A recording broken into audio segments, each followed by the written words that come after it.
and all soldiers traveling to Central Europe. We're the interim sponsors for PCSing soldiers coming into Europe. This is to include family members that travel at a later date. 21st Replacement greets incoming soldiers at the gates and escorts them through customs. The 21st is a welcome sight for soldiers PCSing to Europe for the first time. Yes, definitely. Makes you feel more comfortable. We provide transportation over to the Rhine-Main AMC terminal and also over to the 21st Replacement where they can catch buses out to the different communities. The addition of a second terminal to Frankfurt Airport means more legwork for these soldiers, but a quick ride on the Skyway will get you from one terminal to the other. About 80% of American soldiers come in through the new terminal. The 21st continues to man its information booth in Terminal 1. They hope to get a new booth in headquarters is preparing to leave Frankfurt for its new home in Heidelberg. The city sent Victory Corps off with kind words and fond memories in a ceremony in historic downtown Frankfurt this afternoon. AFN's Gary Bautell was there. After almost 50 years of military presence in Frankfurt, the U.S. Army will soon just be history here. Before he takes his corps to Heidelberg, 5th Corps Commander Lieutenant General Jerry Rutherford and Frankfurt's governing mayor, Andreas von Schuler, reviewed the honor guard formed up on the historic Romer Barrack facing the Rathaus, the city hall. It is perhaps ironic that this is the first time that the U.S. Army has held a full-scale honor ceremony here on the Romer Barrack facing the historic Frankfurt City Hall, the Rathaus. At the time when 5th Corps is leaving Frankfurt, its profile is higher than ever, and German-American relations in this city are better than ever.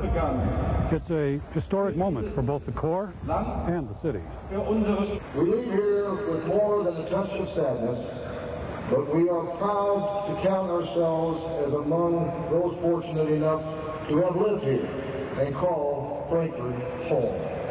As for the Rutherford family, we've spent 8 years of my 13 years in Germany living in Frankfurt. I feel qualified to truly say, Ich bin ein Bürger der Stadt Frankfurt. Again, thank you for your friendship and your hospitality.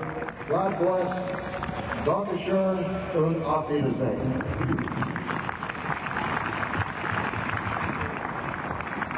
I was here when the wall came down. I shared those very good moments with the people of Frankfurt. It will always be, this particular point of history, very important. Now we have to move on to the future, and I think this is just wonderful what the people of Frankfurt have done in this very special place for our troops and their families. I'm very proud to be here. But of course I hope that Germans and Americans will have enough links in the future too, because the German-American friendship will remain important in the future. The ties that bind the American military with Frankfurt go deep, and many of those who attended the ceremony agree that 5th Corps may be leaving Frankfurt, but Frankfurt will be an important part of the living memories of all who served here. Gary Bautell, AFN News. Well, Atlantic Resolve ended last week. It was the largest computer-simulated war exercise in military history and replaced the annual return of forces to Germany. Although the training involved tens of thousands of soldiers, sailors, airmen, and Marines, only about 10,000 actually participated. The rest of them existed only in the simulation computers. An endeavor such as Atlantic Resolve puts serious pressure on those men and women who are responsible for making sure those computers did their jobs. Air Force Sergeant Daniela Marchus went behind the scenes with the crew that kept Atlantic Resolve alive. The JFAC facility houses about 100 computer systems. 65 are specialized computers used specifically in exercise simulations. The rest are administrative. Setting up and maintaining the computers and the tent housing the whole operation fell to the deployment support team. They were among the first to arrive. To set up the fest tent with our equipment, which involves computers and administrative supplies, and the floor plan that we had derived back at Ramstein Air Base.